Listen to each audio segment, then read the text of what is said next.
Au mariage de ma sœur, ils m'ont traité de déchet à l'entrée. Et son grand jour s'est arrêté net. Je m'appelle Paige Marie Wilson. J'ai 34 ans, et aujourd'hui était censé être le grand jour de ma petite sœur, dans le vignoble le plus sélect de la Napa Valley. J'ai engagé ma Honda Civic vieille de 12 ans sur l'allée privée en gravier, vitres baissées, laissant l'air chaud de septembre me frapper le visage une dernière fois avant de disparaître à nouveau. Je suis arrivée avec près d'une heure d'avance, exprès. Je me disais que je voulais juste voir l'endroit, peut-être apercevoir l'installation, puis partir discrètement. Pas de drame, pas de scène. C'était le plan. Puis je l'ai vu. Une immense bannière de 1,80 m sur 1,20 m suspendue à l'arche de pierre de l'entrée principale. La photo de mon permis de conduire, agrandie, d'une clarté cristalline, impossible à manquer. En dessous, en grosses lettres capitales rouges qui semblaient dégouliner de sang, déchet non admis. Ne laissez pas entrer cette personne. Ma mère se tenait juste à côté, les bras croisés, discutant avec l'organisatrice de mariage comme s'il s'agissait d'un simple arrangement floral. Mon père vérifiait sa montre, prétendant ne pas remarquer l'insulte géante affichant le visage de sa fille. Et elle était là, ma sœur, flottant sur la pelouse dans sa robe Vera Wang sur mesure, son voile traînant derrière elle comme si rien au monde ne pouvait l'atteindre. Elle m'a repéré instantanément. Son sourire s'est transformé en un rictus aussi tranchant qu'une lame de rasoir. « Qu'est-ce que tu fais ici ?» dit-elle, la voix assez basse pour que seul moi puisse entendre le venin. « Sérieusement, Paige, tu pues le travail de nuit.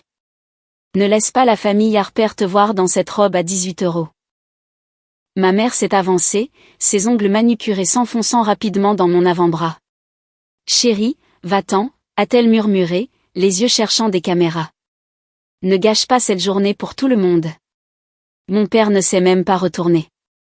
Il a juste levé une main dans un petit geste dédaigneux, comme si j'étais une mendiante qu'il ne voulait pas encourager. Je suis restée là, peut-être 5 secondes. Pas de larmes, pas de cris. Juste le son de mon propre cœur battant dans mes oreilles. Puis j'ai sorti mon téléphone, j'ai pris une photo rapide de la bannière et je l'ai envoyée par SMS à Cheyenne avec 2 mots, fais-le. Je suis retournée à ma voiture, je me suis glissée derrière le volant et je suis partie alors qu'il pensait encore avoir gagné. 28 minutes. C'est exactement le temps qu'il a fallu pour que chacun de ses invités à 350 € se retrouve bloqué devant les grilles, regardant 368 000 € partir en fumée. Avez-vous déjà vécu une situation où votre propre famille accroche une pancarte vous traitant de déchet le jour du mariage de votre sœur? Dites-le moi en commentaire, car j'ai besoin de savoir que je ne suis pas la seule. Et abonnez-vous dès maintenant, car vous n'allez pas croire ce qui s'est passé à la seconde où j'ai appuyé sur « Envoyer » pour ce message que je gardais en réserve depuis des mois. Il y a 8 ans, j'étais au sommet du monde. Je venais d'avoir 26 ans, de traverser la scène de la Haas School of Business avec mon MBA en poche, et 3 jours plus tard, un chasseur de tête de San Francisco m'appelait avec une offre que je ne pouvais refuser, directrice financière pour un groupe de restaurants méditerranéens californiens en pleine croissance, qui comptait déjà 22 établissements dans la région de la baie. Salaire de départ, 239 000 € par an, plus départ dans l'entreprise qui pourrait valoir des millions si nous entrions en bourse. J'ai signé le contrat la semaine même. Mes parents n'arrêtaient pas de se vanter. Papa, Kevin Ray Wilson, vice-président senior dans une société d'immobilier commercial, a raconté à chaque membre de son country club que sa fille aînée gérait les finances de l'une des chaînes les plus en vogue du nord de la Californie. Maman, Denise, a imprimé le communiqué de presse du site web de l'entreprise et l'a encadré pour le salon. Ils ont organisé une fête à la maison à Almaden Valley juste pour me mettre en avant. Bailey avait 19 ans à l'époque, en première année de Community College, cherchant encore sa voie. Elle postait constamment des photos de nous, moi dans mon nouveau blazer, elle me serrant par derrière avec la légende, ma sœur directrice financière, une superwoman. Je lui ai acheté un 2 pièces à 10 minutes du campus pour qu'elle n'ait pas à faire le trajet. Je payais l'intégralité de ses frais de scolarité chaque semestre. Quand elle a voulu passer les vacances de printemps à Maui avec des amis, j'ai payé les vols et le séjour. Maman et papa sont venus aussi. Billets en première classe, c'était moi qui offrais. Hawaï chaque année est devenu une tradition. J'ai rencontré Tanner Brooks lors d'un gala de charité pour les hôpitaux pour enfants. Il avait 30 ans, ingénieur logiciel senior chez Google. Silencieux, grand, le genre de type qui écoute vraiment quand on lui parle. 14 mois plus tard, nous nous sommes mariés sur le 18e green de Pebble Beach.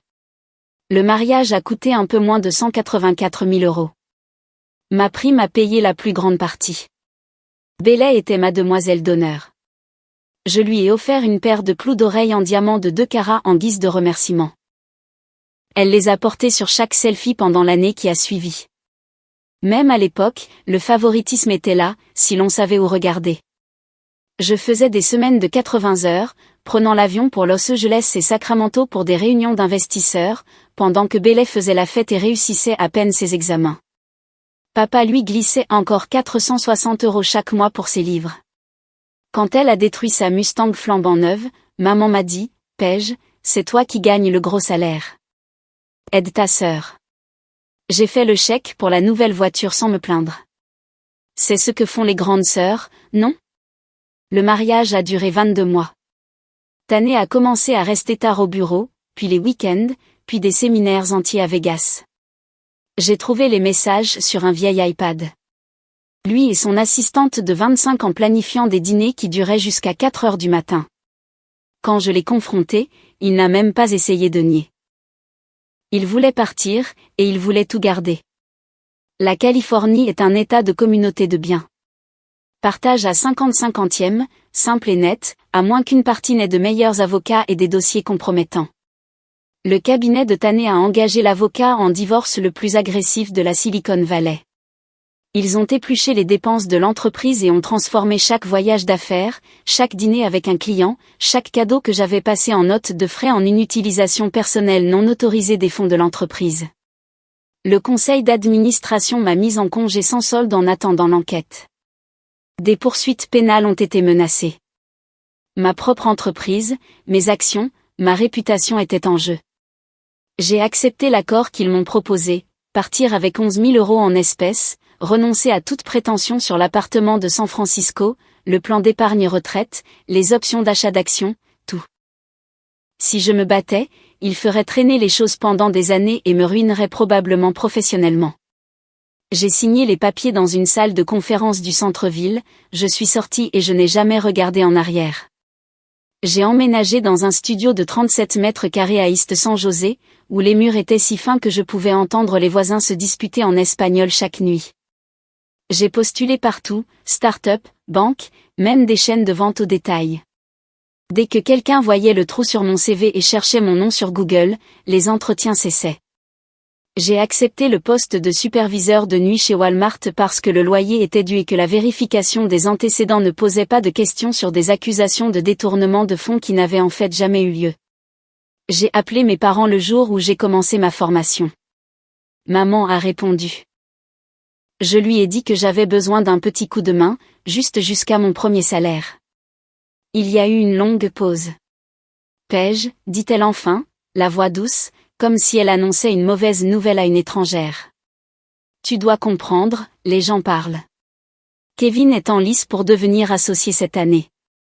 Nous ne pouvons pas avoir cette situation liée à la famille en ce moment. Papa a pris l'autre combiné. Tu as fait tes choix, ma grande. Il est temps de vivre avec. Bailey a changé sa bio Instagram la même semaine. Elle a supprimé toute trace de moi. Les photos d'Hawaï, les accolades de la remise de diplôme, le mariage de Pebble Beach, tout avait disparu.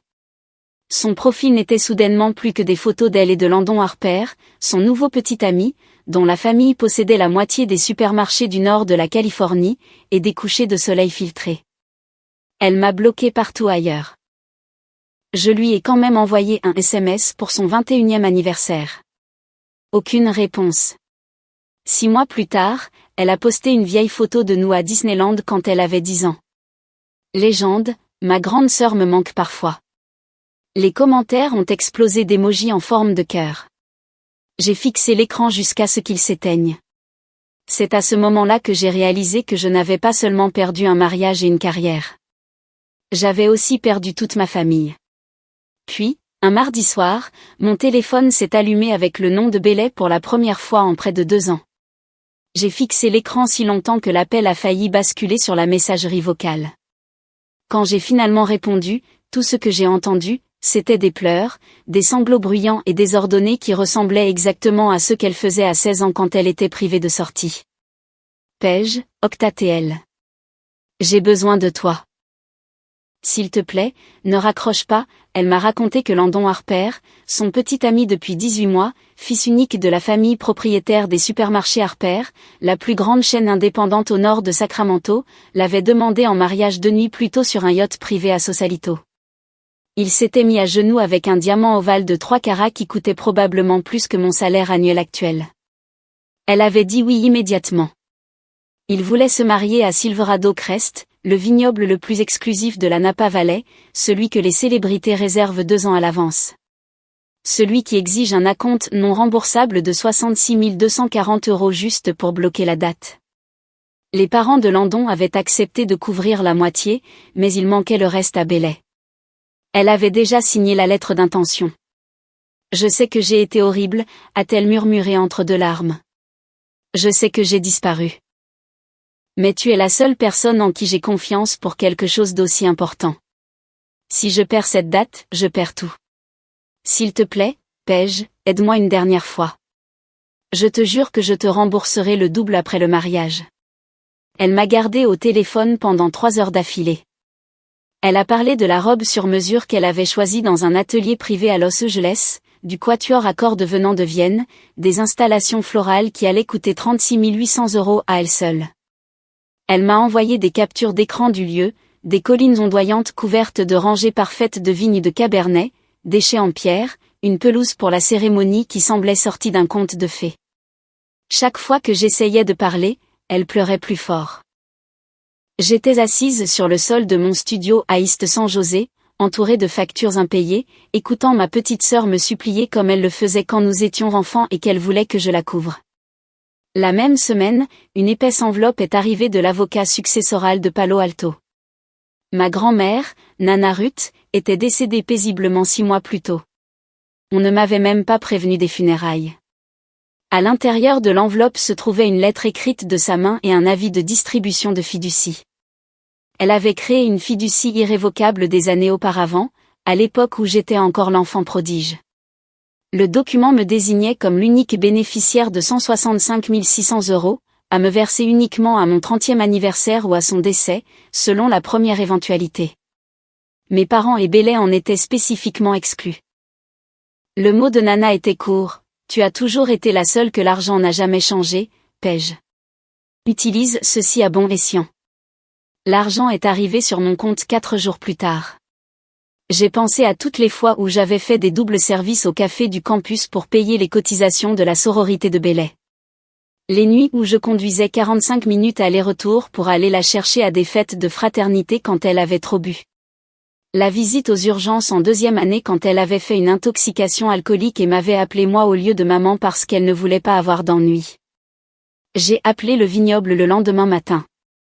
Le responsable des événements m'a proposé le forfait complet, 71 760 € au total pour la cérémonie, la réception, le traiteur, le bar, l'éclairage, tout compris.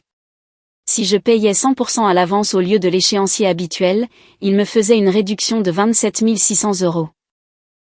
Virement final, 136 160 €, tout rond. J'ai signé le contrat en tant que seule partie contractante, Paige Marie Wilson. Mon nom seul, ma responsabilité seule, mes droits d'annulation seuls. Ce week-end-là, j'ai retrouvé ma meilleure amie, Cheyenne Lopez, pour un café dans le Mission District. Nous avions été colocataires à Berkeley et elle était maintenant avocate contractuelle dans un grand cabinet du quartier financier. J'ai glissé l'épaisse liasse de papier sur la table. Elle a lu la clause d'annulation, section 17b, à voix haute. La partie signataire se réserve le droit inconditionnel de résilier cet accord à tout moment avant le début de l'événement, sous réserve de la perte de tous les paiements effectués, sauf si la résiliation est due à une atteinte documentée à la dignité ou à un harcèlement, auquel cas la perte est réduite à 30%. Ses yeux se sont écarquillés. Tu es folle. Tu leur donnes un pistolet chargé pointé droit sur ta tempe. J'ai juste haussé les épaules. Elle a parcouru le reste, puis a levé les yeux. Donne-moi l'original et chaque avenant. Je garde des copies dans le coffre de mon bureau, au cas où. J'ai pris une photo de la page de signature et l'ai envoyée par SMS à Bailey avec le message « C'est fait. La date est bloquée. Félicitations. » Elle a répondu instantanément avec un seul emoji cœur rouge. Puis plus rien. Pas de SMS de remerciement, pas d'appel téléphonique enthousiaste, pas d'invitation à venir voir la robe ou à goûter les échantillons de gâteau. Juste le silence. Je me suis dit que ce n'était pas grave. Elle était occupée. Planifier un mariage de cette envergure prend toute votre vie. J'aurai bientôt de ces nouvelles. J'avais tort. Le silence s'est prolongé pendant des semaines, puis des mois. Bailey a eu un nouveau numéro de téléphone le lendemain du virement. L'ancien renvoyait directement à une messagerie vocale générique. Chaque SMS que j'envoyais à l'organisatrice du mariage, une femme trop enjouée nommée Madison qui signait chaque email avec 3 points d'exclamation, revenait avec la même réponse formatée, Bailey dit que tout est sous contrôle. J'ai continué à essayer malgré tout. J'ai demandé si elle avait besoin d'aide pour choisir le groupe, le menu, les cocktails signature. J'ai proposé de prendre l'avion pour la dégustation du gâteau. Chaque message était accueilli par une dérobade polie ou un silence radio total. Un jeudi soir, je faisais défiler Instagram sans réfléchir pendant ma pause au travail quand maman a posté une story du salon de mariage Vera Wang sur Post Street à San Francisco. 4 coupes de champagne levées pour un toast. La légende disait, ma petite famille parfaite célébrant la plus belle des mariées. J'ai tapé pour zoomer. Ils étaient là. Maman, radieuse dans une robe de mère de la mariée rose pâle. Papa, dans un costume bleu marine sur mesure. Bailey, rayonnante dans une robe échantillon en dentelle qui coûtait probablement plus cher que ma voiture, et Landon, debout derrière elle, les bras enroulés autour de sa taille. 4 personnes, pas 5. J'ai fixé l'écran jusqu'à ce que la story disparaisse. J'ai appelé maman le lendemain matin depuis le parking de Walmart avant mon service. Elle a décroché à la 3e sonnerie. « Salut ma chérie », dit-elle comme si tout était normal. J'ai vu la story de chez Vera Wang, ai-je commencé, en essayant de garder ma voix stable. Ça avait l'air sympa. Un long soupir. Paige, les Harper sont très à cheval sur l'image. Ils ont fait des vérifications d'antécédents sur tout le cortège, famille comprise. Ta situation professionnelle actuelle, le divorce, toute l'histoire du règlement. Ça soulève des questions. Nous pensons juste qu'il est préférable que tu restes à l'écart cette fois-ci, pour le bien de Bailey. Je me souviens avoir serré le volant si fort que mes jointures sont devenues blanches. Donc, je ne suis pas invitée, ai-je dit. Ce n'était pas une question. Ce n'est pas que nous ne t'aimons pas, s'est-elle empressée d'ajouter. C'est juste compliqué. J'ai raccroché avant qu'elle ne finisse sa phrase. Ce soir-là, Cheyenne s'est pointée à mon studio avec 2 bouteilles de Silver Oak Cabernet de 2016, l'un des derniers bons millésimes avant les incendies. Nous les avons vidées toutes les 2 sur mon petit balcon tandis que l'autoroute vrombissait 9 mètres plus bas. Elle m'a raconté quelque chose que j'ignorais. 1 an plus tôt, juste après que le règlement du divorce soit devenu public, maman avait organisé une garden party pour les dames du country club. Cheyenne avait été invitée parce que son cabinet sponsorise l'événement.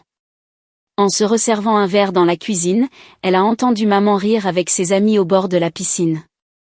Dieu merci, il nous reste Bailey, avait dit maman assez fort pour que les traiteurs l'entendent. Paige s'est avérée être une telle déception. Vous imaginez expliquer Walmart au Harper? Cheyenne était restée là, tenant la bouteille, prétendant n'avoir rien entendu. Ce soir-là, sur mon balcon, elle a sorti une clé USB de son sac. Chaque page du contrat du lieu, dit-elle. Scans originaux, avenants, confirmation de virement, enfermés dans le coffre de mon bureau et sauvegardés sur le cloud. Si jamais tu décides de tout annuler, tu ne le feras pas à l'aveugle. Je lui ai dit que je n'en étais pas encore là. Que les liens du sang sont sacrés. Que peut-être Bailey reviendrait à la raison une fois le stress retombé. Cheyenne n'a pas discuté. Elle a juste versé le reste du vin et changé de sujet. L'invitation officielle est arrivée 3 semaines plus tard. Papier cartonné crème et épais, bordure dorée à la feuille, calligraphie si parfaite qu'on aurait dit qu'elle était imprimée. Je l'ai ouverte, les mains tremblantes. Monsieur et Madame Kevin Ray Wilson ont l'honneur de vous convier au mariage de leur fille Bailey Renée Wilson avec Landon Michael Harper. Samedi 21 septembre, Silverado Crest Vineyard, Napa Valley, Californie. Leur fille, au singulier. Pas leur fille. Aucune mention d'une sœur nulle part. Pas même sur les photos de famille du site web du mariage. Chaque photo d'enfance s'arrêtait à peu près au moment où j'ai commencé à tout payer. Je suis restée assise sur mon lit, tenant ce carton pendant un long moment. J'ai pensé à appeler Bailey. J'ai pensé à conduire jusqu'à la maison de mes parents à Almaden Valley et à poser l'invitation sur l'îlot de la cuisine où ils ne pourraient pas l'ignorer. Au lieu de cela, je l'ai glissé dans le tiroir supérieur de ma table de chevet, juste à côté du contrat imprimé que je n'avais toujours pas eu le courage d'annuler. J'ai continué à attendre un SMS qui n'est jamais venu, un appel, des excuses, quelque chose qui prouverait que j'existais encore pour eux. Le tiroir est resté fermé, le contrat est resté actif, et la date du mariage s'est rapprochée. Le 21 septembre est arrivé, clair et chaud. Je me suis réveillée à 5 heures sans réveil, ce genre de réveil où votre corps sait que quelque chose d'irréversible va se produire. J'ai pris une douche, enfilé la seule robe noire que je possédais et qui m'allait encore, simple, longueur genou, rien de tapas accent grave-l'œil, et j'ai laissé la boîte à bijoux fermée. Pas de bague, pas de collier, pas de montre. J'avais l'air de quelqu'un assistant à un enterrement, ce qui semblait approprié. À 5h30, j'étais sur la 880 Nord, puis la 680, puis je coupais par la Highway 12 à travers le détroit de Carquinez. Le trajet a duré un peu plus de 2 heures avec le trafic léger du samedi. J'ai baissé les vitres près de Fairfield pour que l'odeur des vignes et du chêne sec remplisse la voiture une dernière fois. J'ai atteint le virage privé de Silverado Crest à 9h15, près d'une heure avant l'arrivée prévue des invités. Le plan était simple, me garer loin sur la route de service, longer le périmètre, peut-être observer depuis la crête où la pelouse de la cérémonie plongeait dans les vignobles, puis disparaître avant que quiconque ne me remarque. Je ne suis jamais allé aussi loin. En prenant le dernier virage, l'arche de pierre est apparue. Et elle était là, une immense bannière blanche tendue entre deux piliers. La photo de mon permis de conduire californien, agrandie à taille réelle. En dessous, en grosses lettres capitales rouges, déchets non admis. Ne laissez pas entrer cette personne. L'assistant de l'organisatrice de mariage ajustait le coin inférieur avec des serre-câbles, agissant comme s'il s'agissait d'un simple élément de décoration. Ma mère se tenait à 3 mètres de là, sirotant un café glacé et faisant défiler son téléphone. Papa était appuyé contre le stand du voiturier, vérifiant sa Rolex. Bailey était sur la pelouse de la cérémonie, en robe de mariée complète, le voile flottant dans la brise, riant pendant que le photographe dirigeait Landon pour la pose. Je suis sortie de la voiture. Bailey m'a vue la première. Son sourire s'est figé, puis s'est tordu en quelque chose de vif et de satisfait. Elle a tendu son bouquet à une demoiselle d'honneur et a marché droit vers moi, sa traîne balayant le gravier comme si la planète lui appartenait. « Qu'est-ce que tu fais ici ?» demanda-t-elle, la voix assez basse pour que seul le cercle immédiat puisse entendre. « S'il te plaît, ne me dis pas que tu comptes garer cette Civic de 15 ans là où les Harper pourraient la voir. » Maman est apparue à mon coude, ses doigts manucurés se refermant instantanément sur mon poignet. « Paige, chérie » murmura-t-elle à travers des dents serrées. « Rentre chez toi. Tu vas gâcher les photos. C'est le jour de Bailey. » Papa ne s'est même pas retourné. Il a juste levé une main dans ce même geste dédaigneux que je me rappelais du parking 3 ans plus tôt. J'ai regardé par-delà eux, vers la bannière. Le soleil du matin frappait les lettres rouges si fort qu'elles semblaient humides, comme du sang frais. Quelque chose à l'intérieur de moi est devenu très silencieux. J'ai sorti mon téléphone de mon sac, pris une photo nette de la pancarte et ouvert mes messages à Cheyenne. J'ai appuyé sur appeler à la place. Elle a répondu à la première sonnerie. « Dis-moi que tu n'es pas là. »« Je suis là », ai-je dit. Ma voix ne tremblait pas, ils ont accroché une bannière avec mon visage dessus. « Déchets non admis. » Silence pendant une demi-seconde. « Tu es sûr ?» demanda-t-elle. Une fois que j'envoie ça, les grilles se ferment. Pas de retour en arrière. Je n'ai jamais été aussi sûre de quoi que ce soit. Fais-le, ai-je dit. Roule, a-t-elle répondu. Je m'occupe de tout. J'ai raccroché, glissé le téléphone dans mon sac et marché jusqu'à ma voiture sans regarder en arrière. Je n'ai pas couru. Je n'ai pas pleuré. Je suis juste montée, j'ai démarré le moteur et je suis partie tandis que le rire de Bailey résonnait derrière moi. 15 minutes plus tard, je me suis arrêtée à la station-service Shell sur Jamson Canyon Road, l'endroit le plus proche avec un café décent et une vue dégagée sur les collines. J'ai acheté un grand café noir que je n'ai pas bu et je me suis assise sur le capot de ma voiture, fixant la photo que j'avais prise. Les larmes sont venues alors, chaudes, rapides et totalement silencieuses. Ce n'étaient plus des larmes de tristesse. Elles ressemblaient au dernier morceau de quelque chose de toxique quittant enfin mon corps. Mon téléphone a vibré. Cheyenne. Email envoyé. Annulation officielle en vertu de la section 17B avec preuve jointe de violation de la dignité. La direction a confirmé la réception. Fermeture des grilles dans 20 minutes. Éloigne-toi si tu ne veux pas être dans le rayon de l'explosion. J'ai essuyé mon visage, pris une longue gorgée de café et souri pour la première fois de la matinée. Ce n'était pas un joli sourire. 13 minutes après avoir quitté la station-service, mon téléphone a sonné. C'est fait, dit Cheyenne, la voix calme et sèche, comme si elle lisait des conclusions. Les grilles sont verrouillées. Le directeur général vient de faire une annonce au haut-parleur, avis d'évacuation complète, 30 minutes pour quitter la propriété. Il ne plaisante pas, je me suis garée sur le bas-côté de la Highway 12, le cœur battant contre mes côtes. J'avais encore l'ancienne conversation de groupe familial sur mon téléphone, celle dont personne n'avait pensé à me retirer après 2 ans de silence. Je l'ai ouverte pour la première fois depuis une éternité. Maman était déjà en train d'écrire.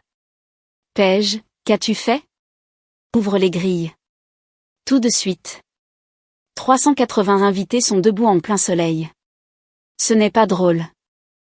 Paige, réponds-moi. On a l'air d'idiots.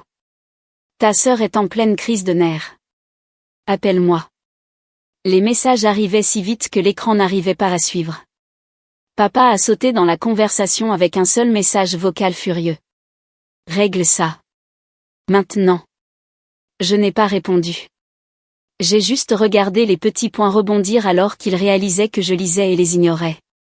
Une notification est apparue de Sarah Kim, mon ancienne colocataire d'université qui avait épousé un héritier du vin et s'était retrouvée sur la liste des invités. Elle était en direct sur Instagram. J'ai cliqué. La caméra tremblait alors que des centaines de chaussures de créateurs crissaient sur le gravier. Des hommes en costume Tom Ford s'éventaient avec les programmes. Des femmes en soie pastel serraient des flûtes de champagne qui ne seraient jamais remplies. L'arche de pierre se dressait derrière eux. Grilles enchaînées, sécurité en polo noir bloquant chaque entrée. Un employé du vignoble tenait un mégaphone. Mesdames et messieurs, le contrat a été résilié par la partie signataire. Tous les invités doivent quitter les lieux immédiatement. Aucune exception. On pouvait entendre le soupir collectif traverser la foule comme une vague. Sarah a fait un panoramique vers la gauche. Il y avait mes parents, courant, littéralement courant vers le bâtiment principal. Les talons de maman s'enfonçaient dans la pelouse. Papa avait enlevé sa veste, la cravate flottant au vent. Bailey était juste derrière eux. Voile arrachée, mascara déjà en train de couler, hurlant sur Madison, l'organisatrice de mariage, qui semblait vouloir que la terre l'avale. J'ai monté le volume. La voix de Bailey se brisait dans le chaos. Offrez-leur ce qu'ils veulent. 92 000, 184 000 euros. Dites-leur que les Harper feront le chèque tout de suite. Madison secouait simplement la tête, le téléphone collé à l'oreille, répétant la même phrase. Le contrat est résilié. La partie signataire a invoqué la clause de dignité avec preuve photographique. Il n'y a aucune négociation possible. Pendant ce temps, Cheyenne était occupée sur un autre front. Le week-end dernier, Bailey et ses demoiselles d'honneur avaient fait un dernier enterrement de vie de jeune fille en ville.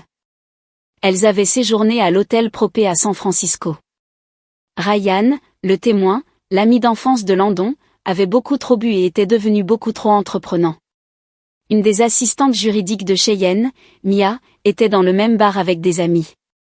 Elle détestait Bailey depuis la première année d'université, quand Bailey lui avait volé son petit ami et avait répandu des rumeurs qui l'avaient fait expulser de leur sororité.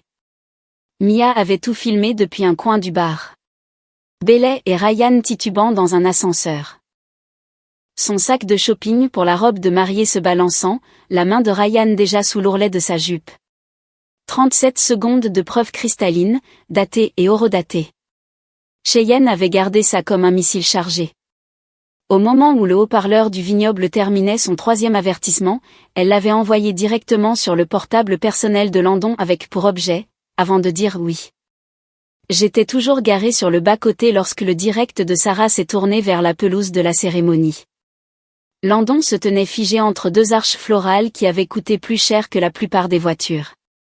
Son téléphone a vibré une fois. Il a baissé les yeux. Son visage est passé de la confusion au gris, puis à quelque chose qui ressemblait beaucoup à de la fureur meurtrière. Il n'a pas crié. Il n'a pas jeté le téléphone. Il s'est juste retourné, a marché droit vers le microphone que le quatuor à cordes installait et a tapoté dessus 2 fois. La foule s'est tue, par pur choc. Ce mariage, dit-il, la voix stable et glaciale, est terminé. Bailey s'est retourné brusquement. Landon, bébé, quoi qu'elle t'ait envoyé. Il a levé le téléphone pour que la caméra et la moitié des invités qui filmaient maintenant puissent voir l'écran. Des murmures se sont propagés. Quelqu'un a crié. Un téléphone est tombé au sol et s'est brisé. Bailey s'est jeté dessus. Landon a reculé, la laissant trébucher sur ses talons de 15 cm. Je ne t'épouserai pas, continua-t-il dans le micro, assez fort pour que chaque influenceur au premier rang puisse capter un son parfait. Je ne vais pas financer une menteuse. Et je ne laisserai certainement pas le nom de ma famille être traîné dans la boue à cause d'eux. Ça. Il a lâché le microphone. Il a produit un Larsen strident à travers la vallée. Puis il s'est éloigné, passant devant les sculptures de glace qui transpiraient déjà sous la chaleur. Passant devant le gâteau à 12 étages sous un dôme de verre. Passant devant ses propres parents qui semblaient trop abasourdis pour bouger, et est monté dans le suburban noir qui attendait à la sortie de service. La vidéo s'est coupée sur Sarah chuchotant, « Bordel de merde », avant de se terminer. Mon téléphone a de nouveau explosé. Maman, Paige, s'il te plaît. Nous allons tout perdre. Ta sœur est par terre. Règle ça. Je t'en supplie. J'ai fixé l'écran jusqu'à ce qu'il devienne noir. Puis j'ai retourné le téléphone, face contre le siège passager, et je me suis réinséré sur l'autoroute.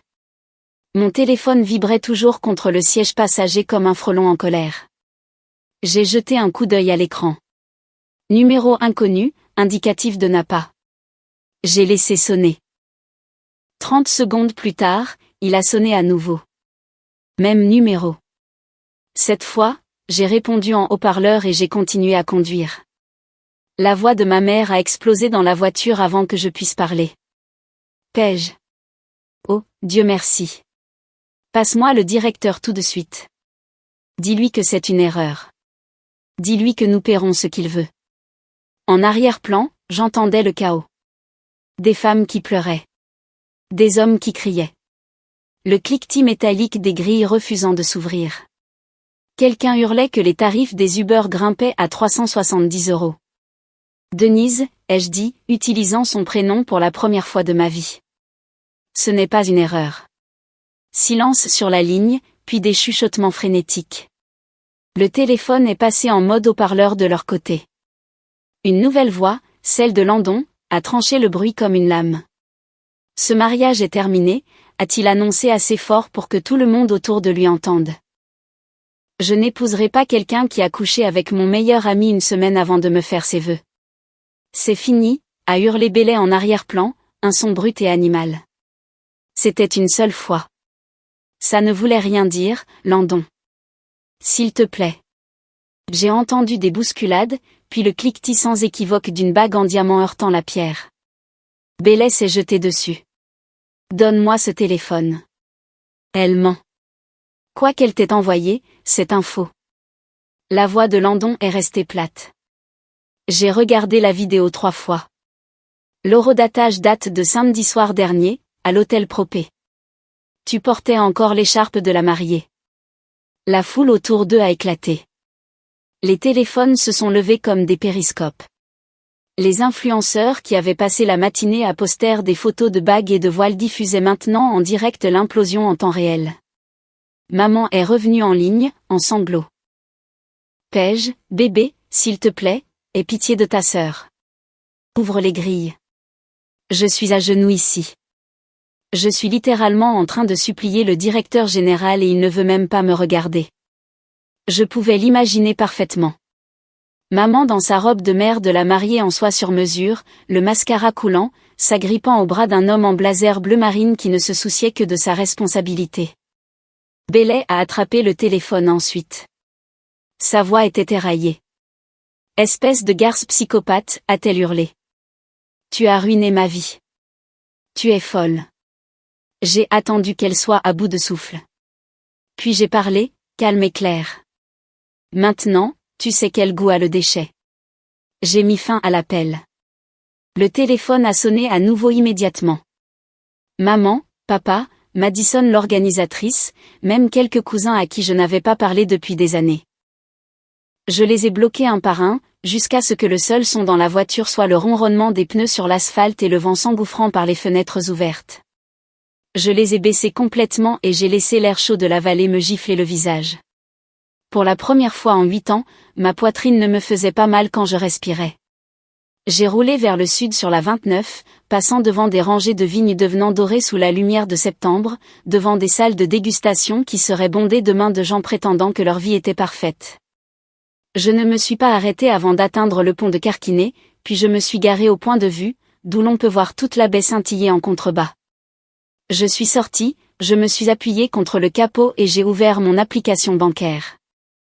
Le solde de la fiducie affichait encore 29 440 € après le paiement du lieu, plus cassé pour disparaître un moment. Une autre notification a clignoté, une nouvelle demande de paiement Venmo de Bellet pour 66 240 €, libellé, tu me dois de l'argent pour préjudice moral. J'ai ri si fort que mes yeux se sont remplis de larmes, et je l'ai refusé.